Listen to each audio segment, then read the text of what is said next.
Welcome in, everybody, to Inside the Borough. We are back after a brief hiatus with a very special guest joining us today.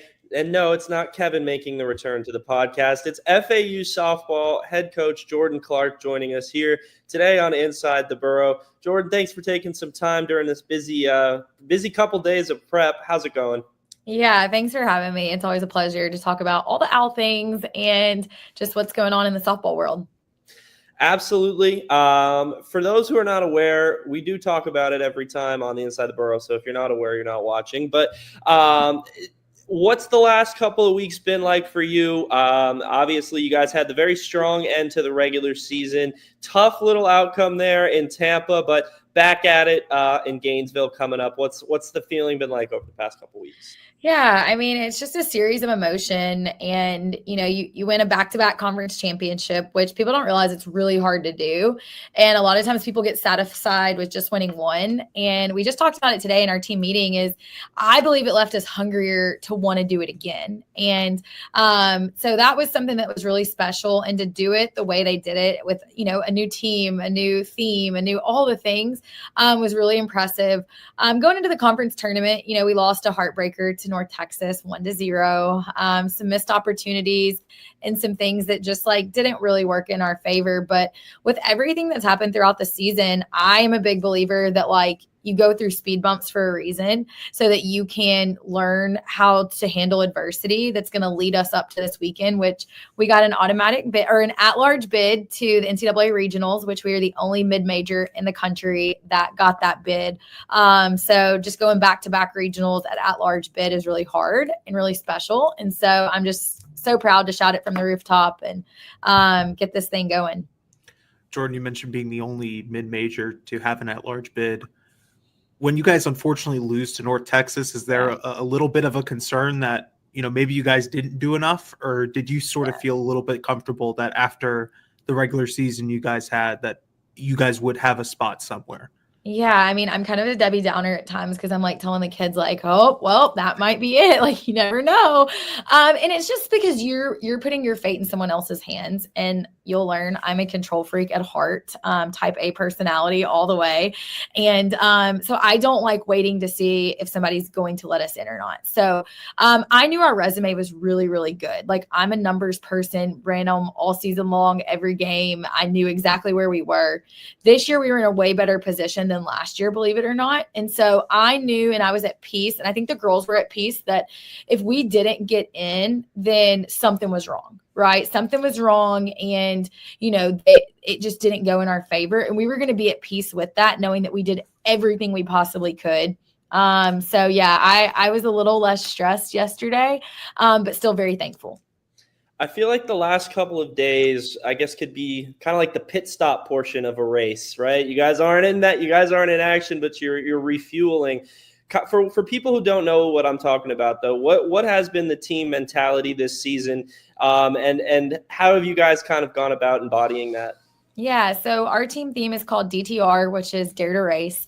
It's geared around NASCAR. It's geared around F1 racing and just any kind of race in general. And, my first year that we were here, we talked about it was called Under Construction. So build the foundation, do it right. You're not going to leave cracks in the foundation. You're not going to throw something up quick and hope that it withstands all the storms and adversity. Year two, it was boxing. And so we kind of put everything about you've got to fight for what you want. You've got to fight to earn the right for people to talk about you. And so this year we kind of got to this whole team theme on racing because, it takes a really brave person to go to the starting line. Nobody loves to run a race. Nobody wants to go run a marathon. Nobody just wants to go ride 500 laps in a car. But the thrill that you get by being in first place is what keeps you going back, or the thrill of how can I pass somebody at the end? And so we kind of talked about that our car is the one on the starting line in first place from last season. What are we going to do when somebody passes us? What are we going to do when there's a target on our back? And so we've just embodied this whole theme this year, and we've done some really cool stuff with it. We took the girls down to a NASCAR race. We also visited Daytona Speedway when we were at a tournament, and just trying to give them so many different life lessons. And I think that's important, that it's not just softball. And that's something I pride myself on as a coach, is that, softball, yes, it's who you are. Yes, it's what you do, but also how are we going to make you ready for life and learning things things through other sports and themes and all the things. One of the things you did do, I was there yesterday, you gave everyone a race car. I want to know the follow-up, though. How did everyone do on building it? You didn't seem confident that everyone was going to be able to do it. Yeah, so it was funny because a couple of the girls, so we did our team meeting today, and we watched, we're watching this docuseries on Netflix about, NASCAR. And so it's season 2. So we kind of started that. And some of the girls bedazzled their cars. And so it just shows you once again, who we are as people and who goes above and beyond. And so you got Kylie Hammonds, who had bedazzled her car. Yanni put stickers on it. Somebody else put a bow on their car. And, we had some that did not make their car. And so that was the point, was are you going to fully buy into this? Right? Are you going to buy into your role? Are you going to buy into the theme? Chloe Yates, bless her heart, she's like, it took me 1 hour. I was like, Chloe, it shouldn't take an hour. She goes, it stressed me out so bad. And you've got Abby Oda, who was timing herself, and it took her 7 minutes. So it was cool. It was cool hearing them talk about it. Emma Grace, who's a freshman, she comes in and she sits. This is the most priceless moment. And this shows you how people can go in 2 different directions with directions. And it looks like a mini, kind of Range Rover G-Wagon. And the girl next to her has a version of it. She has a version. They built them completely different, but it's the same exact car, same exact directions. We just all started dying out laughing. And it just shows you that how you can take information and how you get to the finish line with a product. I'm just glad to hear that Chloe took an hour, because it almost certainly would have taken me an hour and a half to build the car, judging by some of the stuff in my apartment, which has taken me an hour and a half to build a shelf. Yeah. Jordan, I think it's so unique when you win a conference championship. The next year, you're no longer hunting. You are now the hunted, right? Everyone's trying to catch up to you. How much has the team embraced being sort of the team that everyone else is trying to hunt? And, all season when you guys are on these runs, that there's someone breathing down your neck trying to be the one to beat you. Yeah, they always say your team can sometimes take on your personality. And so I always tell the girls, give people something to talk about, right? Good, bad, or indifferent. But if they're talking about you, then you're doing something. And so I've really just tried for them to embrace that, the fact that you have the American talking about you, the fact that you have the country talking about you, college softball, that is so cool in itself. And that, 5-6 years ago, were they saying these things? Probably not. And so taking pride in that you get to be in the conversation. I have a pretty big personality, pretty much prove you wrong, underdog mentality. And I just try to keep our girls in that headspace that okay, yes, just because you're picked number 1, just because you have that target on your back, we're still building this thing, right? We are still trying to do something completely different that hasn't been done. We have not been to a super regionals. We have not been to a regional final. These are things that we want to accomplish. And, we talk about why not us, and how are we going to give ourselves the best chance to do that? Jordan, my one big question, I feel coming into the regional, what new dugout chants are the girls, going with now? Because I noticed, besides the good pitching for UNT, I mean, they had some great dugout chants. Okay, so you're not going to be able to see this, but on on my phone, I just got sent this by one of the players. She was new dugout prop, and I'm that explains our team so perfect. That instead of thinking about what snacks am I going to bring, it's what dugout prop am I going to bring so I can make it on ESPN. But I let them be authentically themselves. I want weird, quirky kids. I don't want cookie cutter. I don't want them all to look the same, act the same. And so the fact that we're making props right now makes my heart happy. And most coaches will be like, this is ridiculous. You should be taking more swings, but we're doing art projects.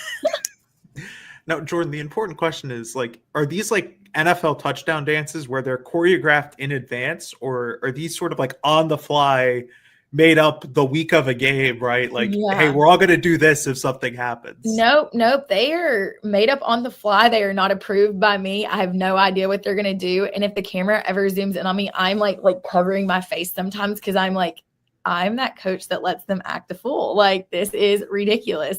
Or I miss a lot of things in the game, and I'll go back and watch the broadcast, and I will take screenshots and videos and send it in our team group me. And I'm like, you guys, and they're like, what? Like, and so they call them Sellies. So if you ever hear them yell like Selly, Selly, like, they are just like, it's their time to shine. And Yanni Guzman, who is a junior for us, super creative. She actually made a shirt, and it has every girl's Selly on it throughout the whole year. And so they all want to make it on the shirt. So they have to make sure that they do something pretty crazy to get on the shirt. Well, shout out to Yanni, because if there's ever a piece of FAU Owls Nest content that comes out with anything softball, she's liking it. So Yep. Shout out to Yanni for that. What you said kind of made me intrigued a little bit. I want to hear, how has the staff dynamic worked out this year? Because we remember way back at the beginning of the season, you had Trin and Kate joining the staff, first time as players, and your staff is also the biggest it's been this year. So how is having that, group of, diverse personalities, not only on the team, but on the staff, helped kind of make this culture is what it is? Yeah. I mean, you're only as good as who you surround yourself with. And the fact that we have put together a pretty awesome group that are all so very different, but have one common goal and mission in mind, that it kind of makes us row this boat together versus, going in different directions, which is nice. And so it's just been really special, to do this with people that you love and people that you trust and people that trust you is something that's priceless. And I don't think people realize how much time you put into this. And, I see them more than I see my husband. I see them so much. And so the fact that we get to do it together, Nicole's one of the OGs. She's been here for 3 years. Trin played for me. Kate played for me. And for them to trust, I want to work for you now. It's something that never gets old. And, I've always said, I want people that either play for me or work for me, that they feel like I'm in their corner for life. And I'm also realistic to know that, it might not be a forever job for some of them. And, their goal is to get their dream job either after this or want to stay here as long as they can. And so we want to make magic while we have the chance together, because we just don't know how long we have. And so it's just an awesome group. Is it a requirement to have a dog to be on the FAU softball staff? No, Nicole doesn't have a dog. Kate does have a dog now. Shelby does. My dog's so bad. Cole Clark, shout out to him. He's a product of my parenting, which is not great, apparently. So we love dogs. We encourage dogs. Our field guy, Max, he just got a new golden puppy that you've seen Tucker take over the internet. He's the star of the show right now. So we definitely like puppies. If no one's got me, I know Tucker's got me. Exactly. So, I mean, I guess on the topic of being this unique team that is constantly doing things differently, right? And I think that's the beauty of college softball and college baseball, in a sense, that it's everyone has their own personality on the team. But I mean, to see these things, I guess, go viral on Twitter, and to see, people talk about FAU in this way, how much pride does that give you to know that they're not only talking about the on the field accomplishments, but they're also talking about the personalities that everyone on the team has? Yeah. I mean, when you take a job, you have this vision of how can I put this school on the map? Right. And for us, it was, I took this job after a legend who is a legend in her own world of golf, softball, all the things. And so, it was not trying to come in and be something different, but it was also respecting the past, but also transitioning to something new, fun, a little bit lighter. And, I've been at an Arkansas, I've been at Ohio State. I've gotten to see, what that world is.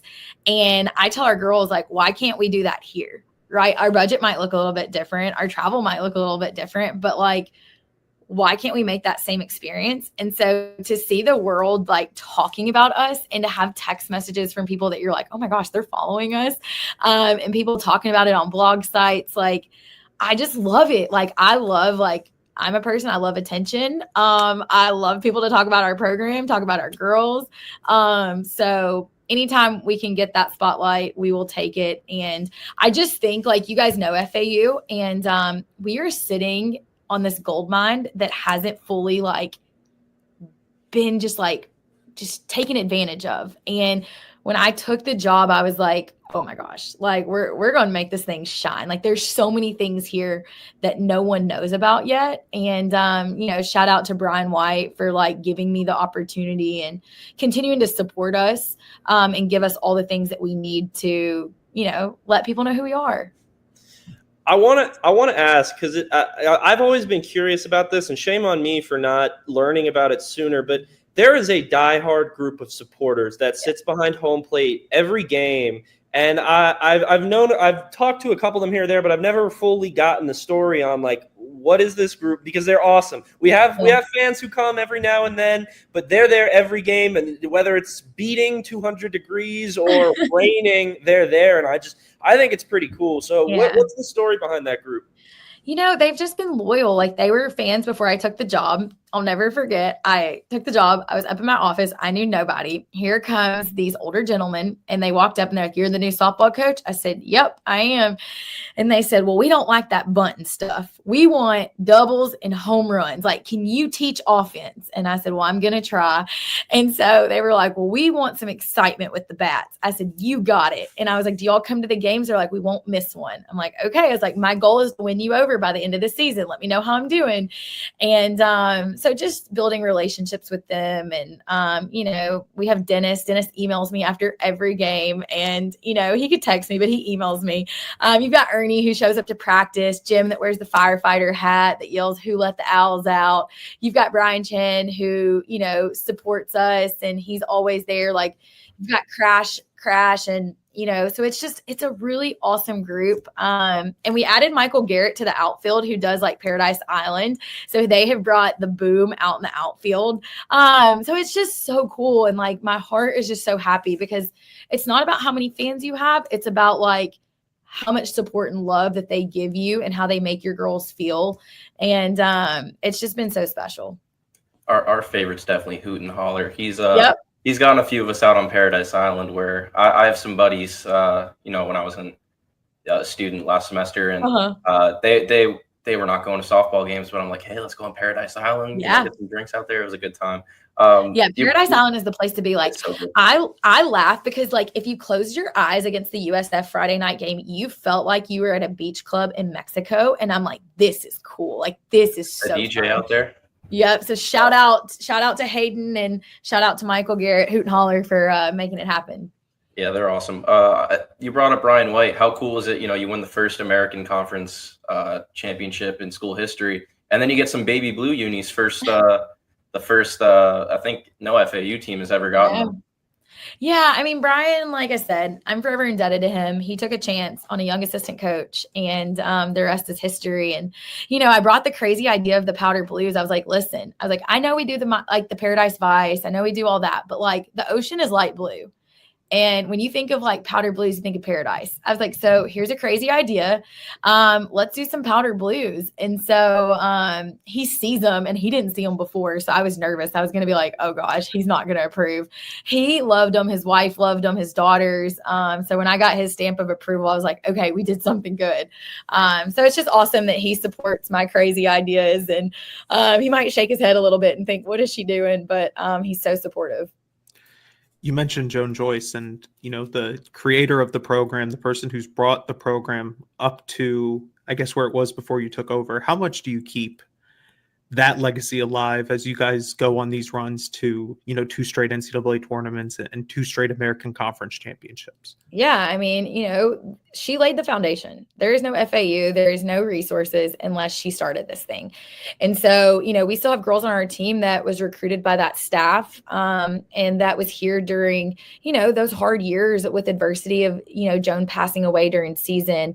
Her family has been so supportive, and that was something I was really nervous about. And her brother, Joey, like he comes down, he comes to practice, he sits by the games, like he'll send a text and say he's proud of us.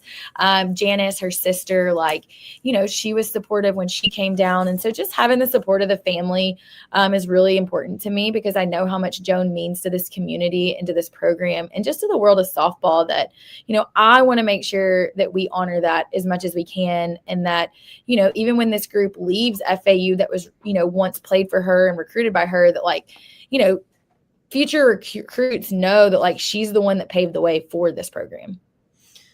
I want to shift gears a little bit towards the team. Obviously, Autumn's had a ton of success in the circle this year, as has the entire staff. I believe Gabby Sacco has like 4 complete games, 7-2 record. Jaden Martinez had a sub-3 ERA and a perfect game to boot. How is kind of the pitching staff developed this year and heading into the postseason? Is that something you feel like is going to be a strength here? Yeah, I mean, you get depth for a reason, and Autumn's been phenomenal. But like we've said all year long, Autumn can't do it by herself, right? As much as like we know she could, but from a health standpoint of putting all those innings on her arm, it's not the best, right? We want her fresh, we want her dominant. So being able to have several pitchers that can go in at any time and do some different things. They're all very different.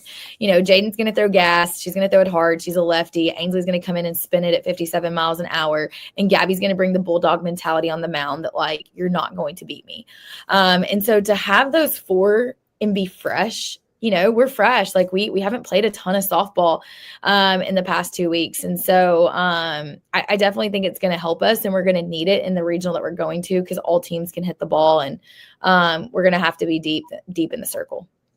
The bats all year have been all over the place, 1 through 9, all productive. Yeah. But they went quiet here in the last game. How much, from what you've seen from that group, how much do you think they really want to bounce back? Is it kind of, you mentioned them talking, amongst themselves. What do you think the bounce back is going to look like?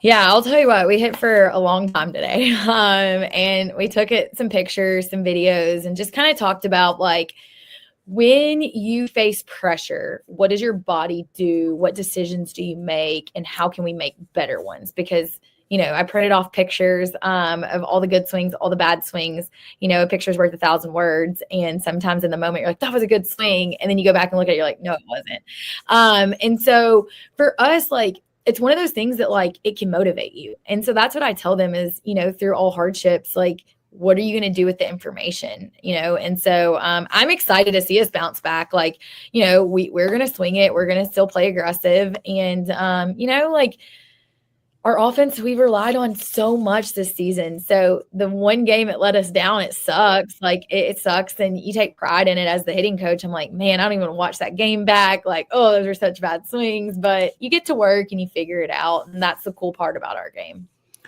I think everyone's going to talk about Florida in this regional, but Georgia Tech, you know, looking at them yesterday, they've had some games where they can put up 10 runs and make it look easy. What challenges do they present, you know, from your initial watches? I know it's still probably only been about a day of work. Yeah. I mean, we went to work right away. Like as soon as they announced it, I'm already like looking at stats, like looking at their opponents. You know, they play in a really hard conference. So they are battle tested. They are coached by an awesome person. And so, you know, they're just going to be well coached. And so that's the thing, is that we are going to have to execute in all facets, pitching on the mat or on the mound, in the box, defensively.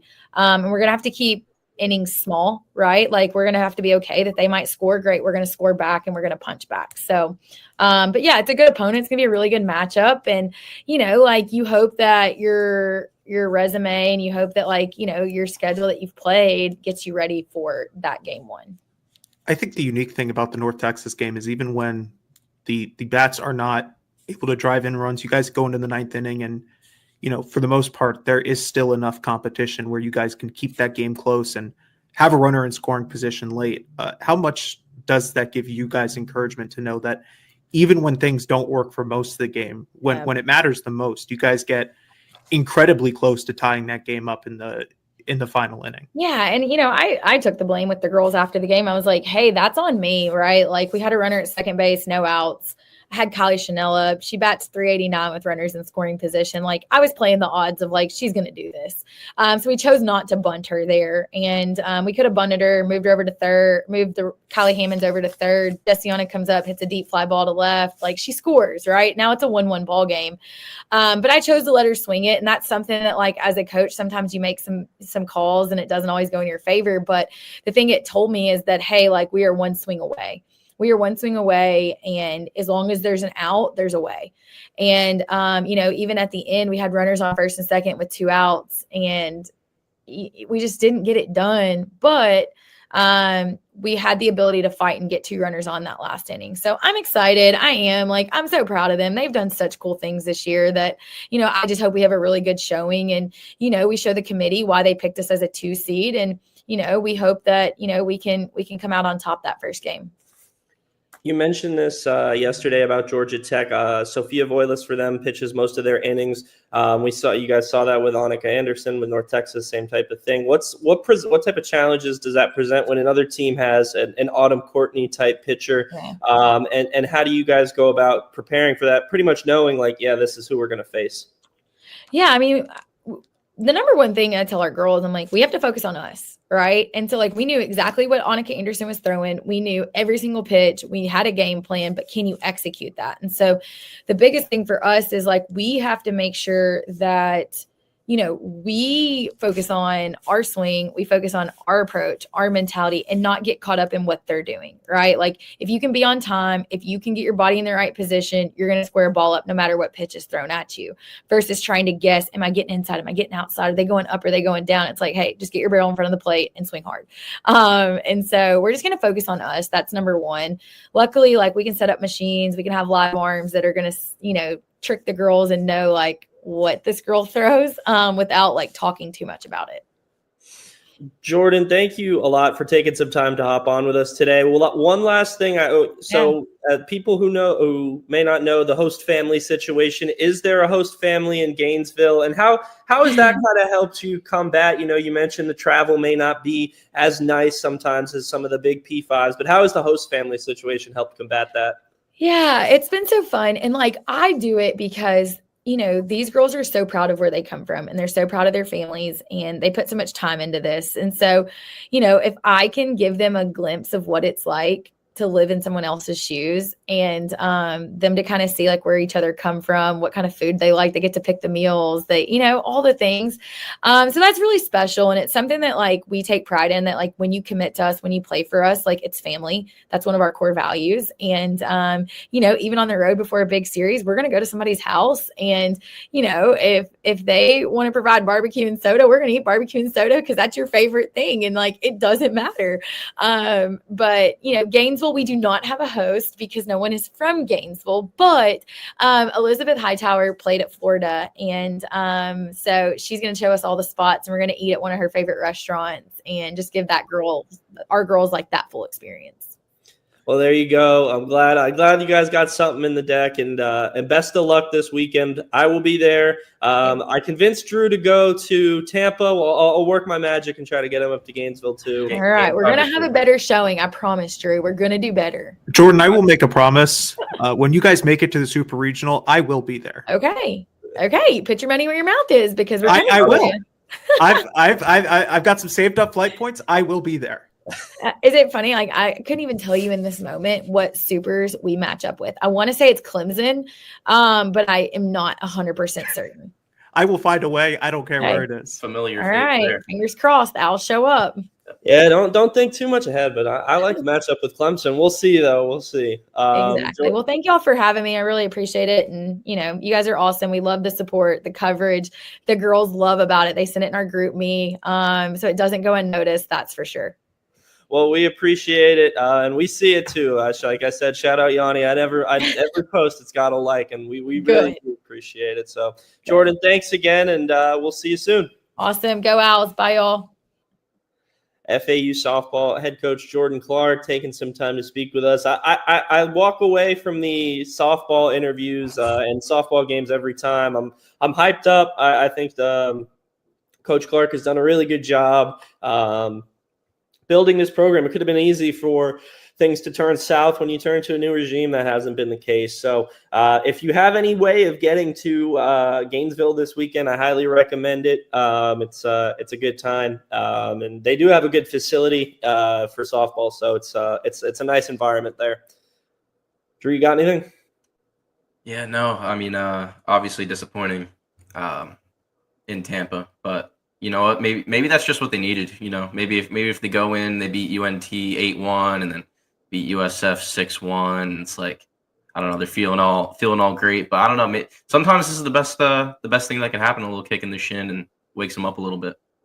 we shall see. Georgia Tech, I feel like, is a winnable matchup, but don't want to put the horse before the cart there. So we'll or the cart before the horse, whatever that saying is. Don't want to do it. But make sure to tune in. Game will be on 2 p.m. on Friday. So make sure to tune into that. But shifting gears a little bit, softball has been our focus here over the past couple weeks. But on the side, FAU football recruiting has been keeping us very, very busy. The roster at this point is nearing pretty much finalized. Might be a thing here or two there. But what we're looking at now is pretty much what we're going to get. Drew, Kevin, we'll go player by player here. Won't go too in depth. We don't want to take up too much time, but brief thoughts overall on where we think the roster's at right now. Before heading into the summer and fall. I'd say improved from where we were after spring ball, but also you could say that every year. So we'll just have to wait and see. A lot of quality brought in, I think, more than previous years. I think you said it to me, Robbie. It just seemed like a year where they were really looking for guys that can contribute and not just bodies. So really excited to talk about a few of them. I think we got a lot of quality backups, a few potential starters. So excited about this group.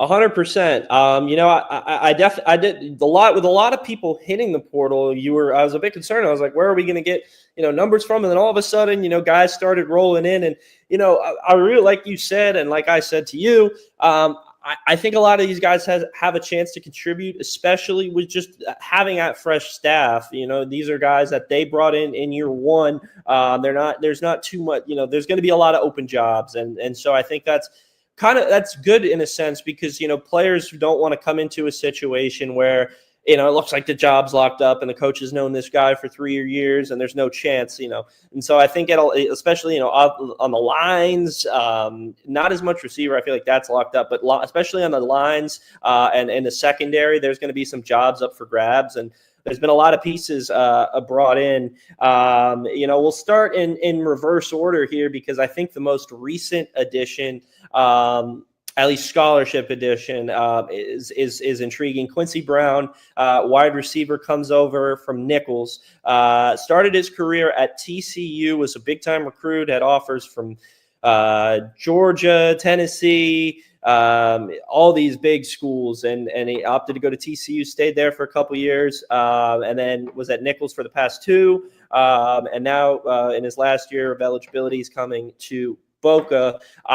Immediately jumps out to me as a guy who can potentially start on the outside. It never, he's you see it all the time. Big high school rating. Didn't win a job as a freshman at TCU. Got on the field, had over a couple hundred yards in his 2 years there. Just never got the big role. Ended up going to FCS, and now he's here. But I think based off his size, what I've seen, he's got definitely ability to catch jump balls, which on the outside, I feel like what we've seen in previous Kittley offenses and even lightly in the spring game is going to be a big thing. And there's a job open on the outside for sure. And he could potentially go and win it. What do you think, Drew? Yeah. I was looking for, I feel like, especially in the air raid, you need more receiver depth than anything else, compared to last year. I mean, if you look at our roster, we only have 5 scholarship running backs on roster compared to last year. We had more than that, but they definitely prioritized the receiver position in the portal, completely overhauled. Should be 4 new starters this year. And I wasn't even thinking about a guy, Jabari Smith Jr., who had a big year last year, despite, some struggles in the receiver room. But yeah, he's got the size, he's got the athletic profile. That's why he was being recruited by all those, Big 12 SEC schools. I think, we're getting him. We're getting a guy. I like the length on him. Something that, maybe Easton Messer doesn't have, Jabari Smith Jr. doesn't have, Asad Wasim doesn't have. So now we got some 2 lengthy guys on the outside, and J.R. Wilson and Quincy Brown. Nothing negative to say about that at all. Very excited to see what he will do. I think he'll get, a solid amount of snaps per game. I think the thing about him is you are really betting on the recruiting ranking to process at a new stop, because like he has certainly produced at Nichols, but when you look at his production from a box score perspective, which is never the right way to do it, we're talking about a guy who had 600 yards over 2 years, and that's productive, but that's not super productive. And so I think that like for a spring portal addition, looking to add depth and fortify a room, like that's a good addition. And the hope is that you're not going into fall camp having to rely on him to be a starter, because that is probably where you get into the situation of where you don't want to be as a football team. And that was a situation that, truth be told, they were in last season a lot, is they were relying on guys who probably weren't starters to develop into starters. But I do agree with Drew, right? Like if you're going to bet on someone, let's bet on the high school recruit that had a ton of stars and had a ton of looks from top college programs. And it may not work out, but at some point, I think you need to just take bets on guys with talent and hope that the talent works in your system. 100%. And, there's talent in that room that's going to run, on the outside, you got Joe Young, Jay Sean Platt, who's back. He's going to be competing for snaps, and then him as well, and Jabari along with J.R. Wilson. So it's not easy. It's not going to be easy to win a job. And, but to have depth in that room is going to be huge. Kind of shifting, two defensive linemen. Owls gotten a pair of days. Cam Dunn from the JUCO level played at Iowa Western, and Joe Moore, who comes over from Missouri. Moore is definitely intriguing. He's an edge rusher. He's had production at Arizona State and Missouri. He was a rotational guy off the edge for both those schools. Never got cracked into a full role, and then last year suffered a season-ending injury. There was no specification as to what that was, but missed most of the year after 2 games. But he's going to be a fifth-year senior, a lot of experience playing against SEC level lines and Big 12 level lines. And the AAC, there'll be some good offensive lines, but they're not going to be the size that he faced at those levels. So he should be able to find some success here. It's no guarantee, but the fact that he's gotten in-game experience at both those big levels, and now he's coming here, I think that'll at least give him a shot to earn some snaps off the edge in a room where there's no one. That's another room where it's going to be wide open, and they're looking for improvement. Last year, good coverage kind of got busted sometimes because there was not enough pressure. So definitely looking for a bounce back in that room. And Cam Dunn as well from the JUCO level seems going to be potentially more developmental, but 6'5", 260 he has the size, abs, maybe a little bit more muscle, and a couple, and maybe he could definitely be a contributor. I actually really like the Joe Moore edition because he didn't play a lot at Missouri, and truthfully, a lot of that is probably just that room was probably more talented than he was. And that happens when you go to an SEC school like Missouri, who was at some point looking to compete for the SEC championship. But he was incredibly productive against G5 teams last year. And I looked at the Buffalo game, like he had 4 hurries in that game. Like he was getting to the quarterback consistently. And I think when you're looking at guys who carry over, it's not necessarily what they did against the SEC competition, but it's what they did against competition that is going to be at the same level as the competition that they're consistently playing against at FAU. And for the most part, Buffalo is a very similar team to a middle of the pack American team. And so the fact that he was getting production and getting pass rush against them, that's encouraging. And you mentioned they didn't have a lot of pass rush last year. They haven't had a lot of pass rush for the last 4 years. And so hopefully finally being able to generate some consistent pass rush should solve some of the defensive problems of, not having to rely on the cornerback to defend for an hour and a half back there because you can't get to the quarterback. Yeah, I think they might have gotten 2 new starters too this spring, portal edition. We'll talk maybe even later or now, whatever. Deshaun Batiste, I think he was the very first edition, brought in from Tulane, someone that they really liked at Tulane. And I think the staff is super high on those 3 guys. But like you guys said, more, Kevin brought up the Buffalo game. Buffalo was they were a 9-win team last year in the G5 ranks. So very excited for those guys. It's going to be interesting, new scheme. This is the first year in the last 2 years that we've seen, we'll see what Coach Brett Dewhurst brings. He's the first time As far as I can remember, we brought in a first-time defensive play caller to be our defensive coordinator. So a lot of question marks, but I think there's a lot more talent in the edge room than previously. I think the one guy we will miss from last year was Chris Jones, but I really do like some of the talent in the room. I think guys like Tycleen Lumen and Gavin Schmarcelin, all talented young players. I think there's a lot of ability to get after the quarterback this year.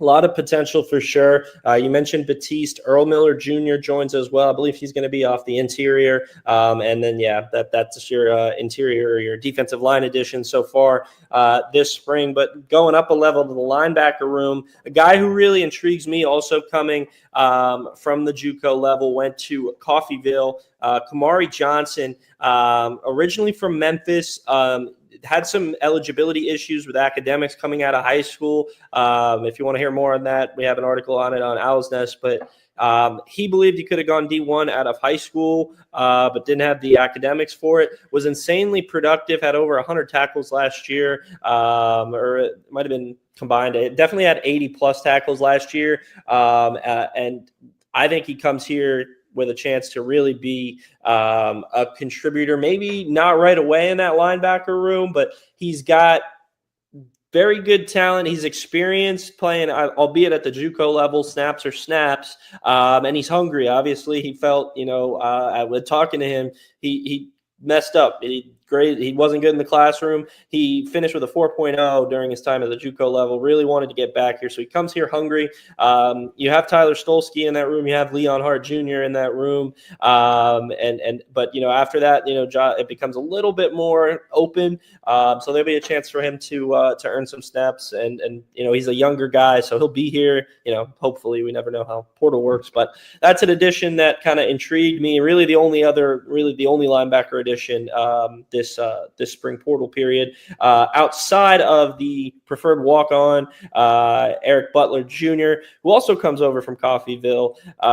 So that's a collab right there in the linebacker room. And I really like. We'll get into this with some of the other guys, but I really like the staff going after players from all levels. It doesn't have to be G5. It doesn't have to be P4. They've got Mike Kirsch from the D2 level, a couple JUCO guys, which talent can come from anywhere, and I think this staff will do a good job of they've done a good job of identifying that, and I think they'll do a good job of untapping that potential for sure.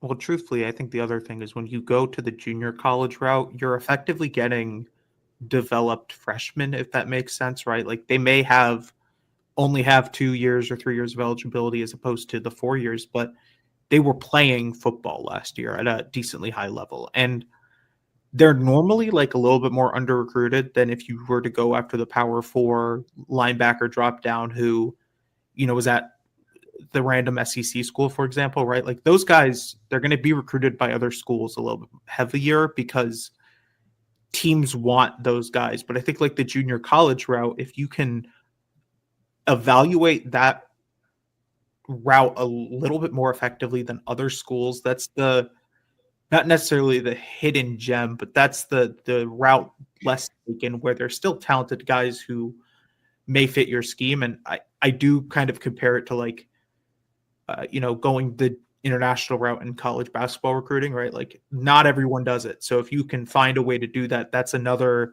avenue that most people just don't have advantages in. 100%. Do you have something? No, yeah, I think he was JUCO. It might have been D2, but Jaquan Burton, NFL receiver that played for FAU for 3 years, came from JUCO. Excited for the linebacker ad.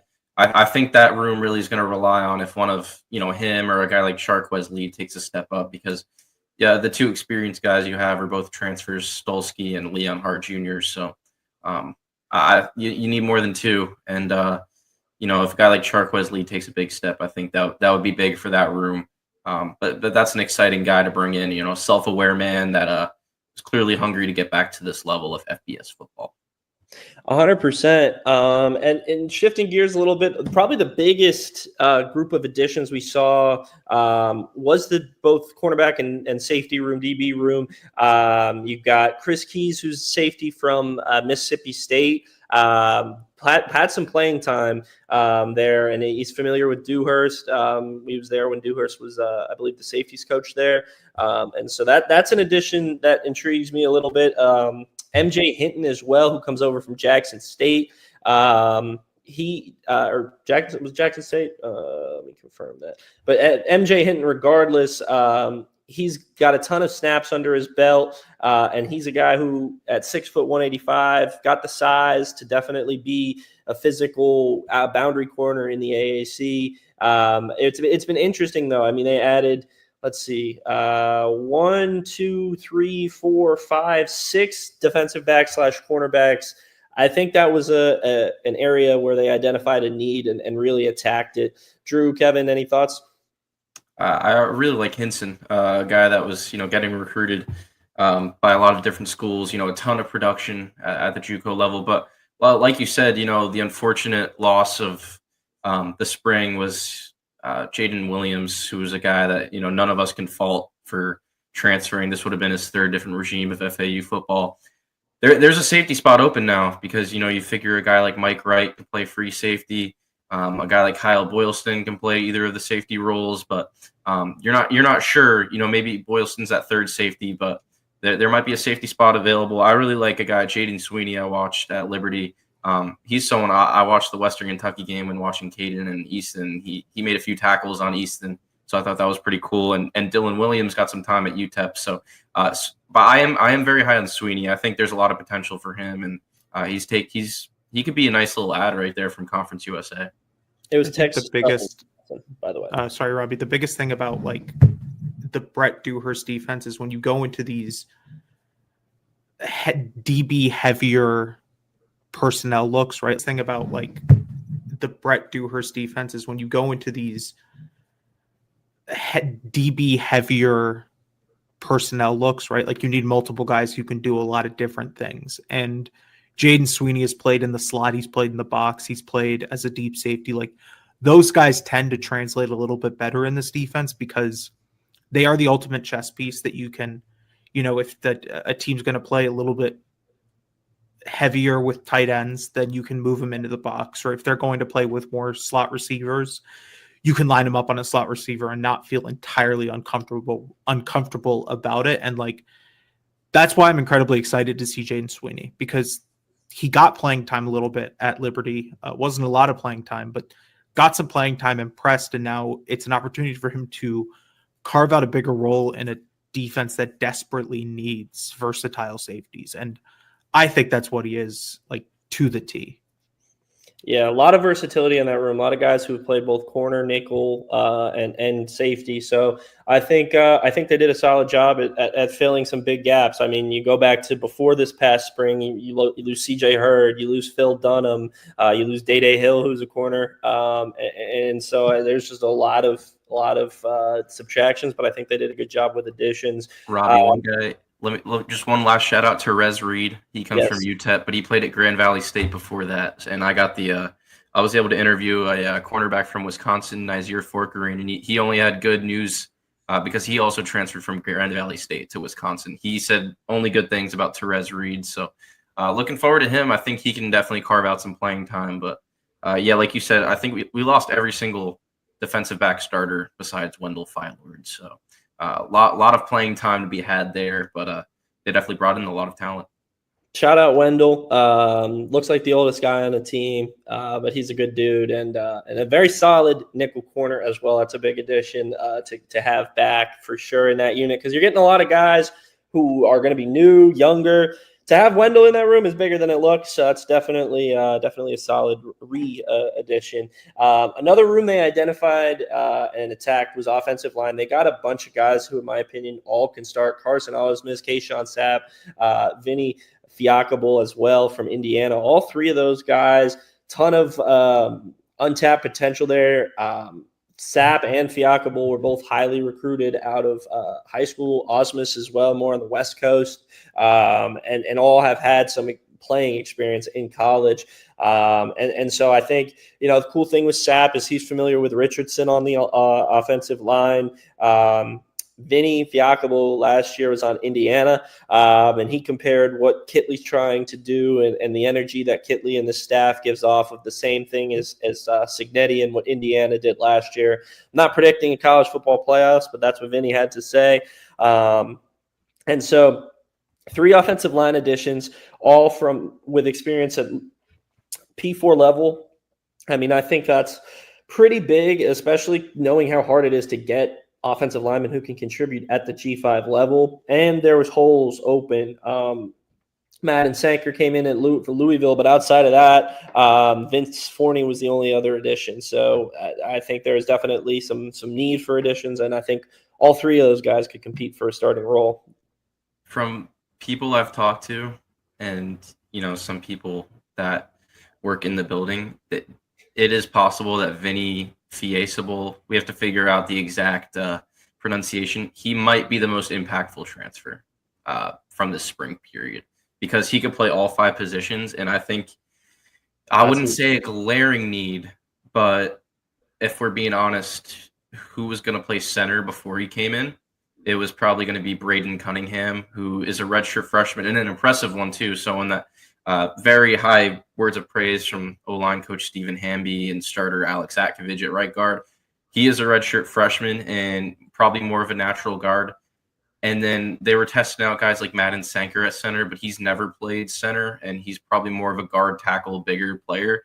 Vinny has 5-position versatility, very smart, and I think could be a very natural center in the system. Super excited about him. That's a guy that, if you could ask Kittley about, that's someone I'd ask him about pretty much right away. And then a guy, Carson Osmus, I like that a lot too. Young player, because he's only a redshirt freshman. The best part about him, the scheme fit, because he played in an air raid system at Washington State, where they ran the exact system pretty much to a T that we will run, because their offensive coordinator worked under Zach Kittley, Ben Arbuckle. And then the guy, Quayshawn Sapp, I mean, you could see him playing probably 4 guard tackle positions. Obviously talented player, because he was at Florida State and SMU, was well coached by Garen Justice there, a guy FAU fans are familiar with. So I think 3 very impressive ads there. I think, super important ads too. You can't go in to the season without O-line depth. That would be, suicidal to the season. Absolutely. And I think, I think we've got depth now who can contribute. Whereas, we heading into the spring, could we have had a starting 5? Yeah. But once it got to the depth portion of it, I don't know necessarily how comfortable Stephen Hamby and Zach Kittley would be putting some of the backups in the game. Now I feel like they can actually, God forbid someone gets hurt or, need, that's something along the lines of that happening. You have guys you can put in the game and be comfortable with it. So rounding out our group, we have a tight end and a quarterback addition.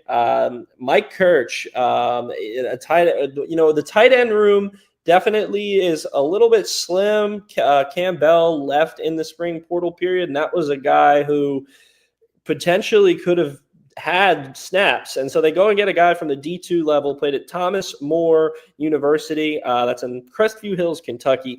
Played in 27 games across 3 years.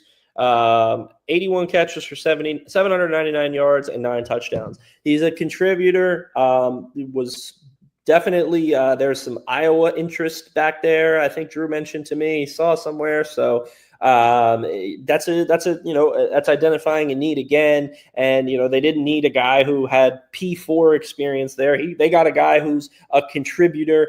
He can block and he can obviously play a role as a pass catcher. I don't know necessarily how much we'll see that in this offense. Drew, you've watched a lot more than me. Maybe you know the role of a tight end in this offense, but what do we think about them adding Kirch to a room where he could potentially earn a starting job? I mean, Reed McKesk and Martavis Collins were here before him, but I don't think the job is necessarily locked up at the moment.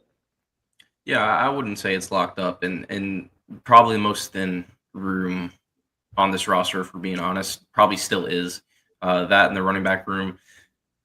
Yeah, Reed McKeska was kind of banged up, but we're super high on him. I think all 3 of us are. We think he could be a good player. Martavis Collins, he had steady hands in that spring game, but also he didn't have much playing time for UTEP last year, so he's still a young player that needs to develop.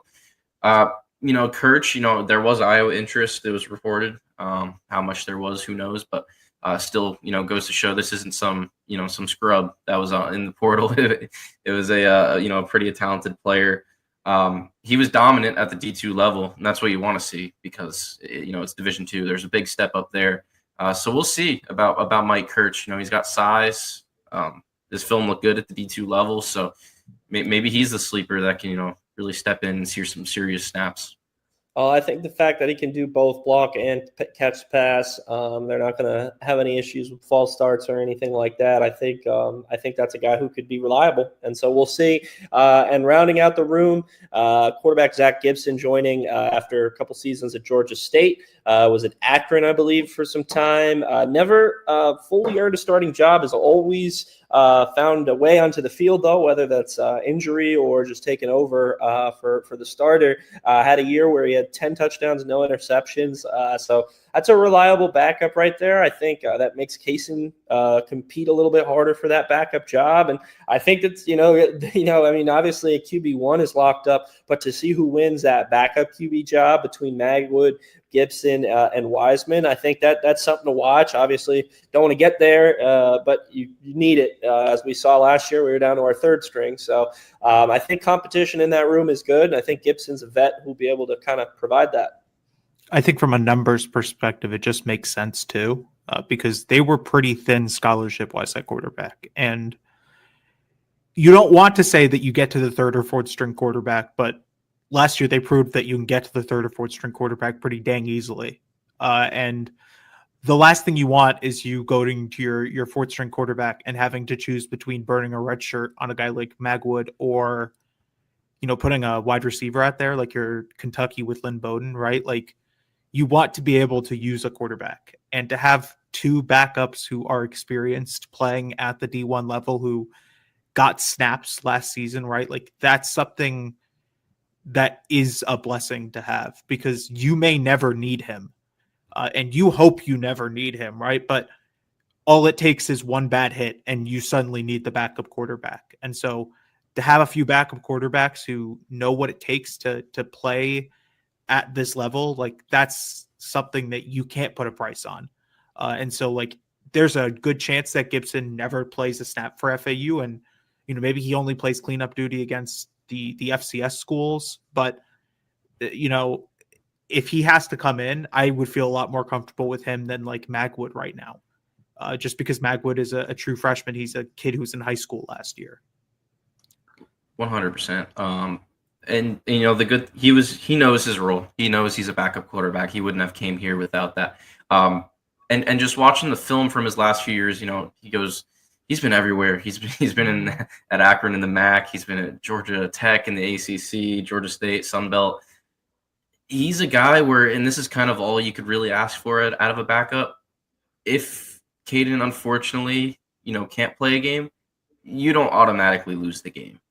Because he has some pretty impressive games, especially his last year at Georgia State when he stepped in. He looked better than the starter at times. He's just a guy he's not going to screw up a whole lot. He doesn't have many interceptions. I think you tally the touchdown to interception ratio, it's like 21-5 over the last 3 years. It's about as good as you can get for a backup. And he's definitely not breaking the bank NIL-wise. So I think that's going to be the testament and value of Kittley. Who doesn't want to play for Zach Kittley?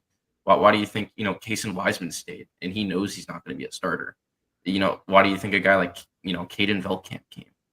That's just the value of having a quarterback, I guess, guru, you could say, that has developed and proved to develop people in a scheme that, it is quarterback friendly. So excited about Gibson, but no offense, Zach. Hopefully we don't have to see much of you on the field this year. We'll be pulling for you if you do, but it's everyone's very excited for Caden in this offense this year.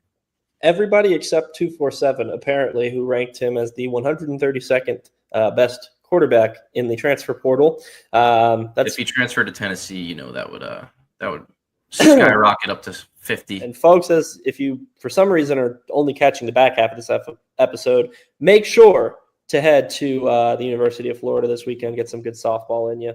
Once again, folks, thanks again for tuning into this episode of Inside the Borough. We will be back soon, off season for both basketball and football. Wages on. We'll keep you updated right here. For Kevin Fielder and Drew Shula, I'm Robbie Listella. We'll see you next time.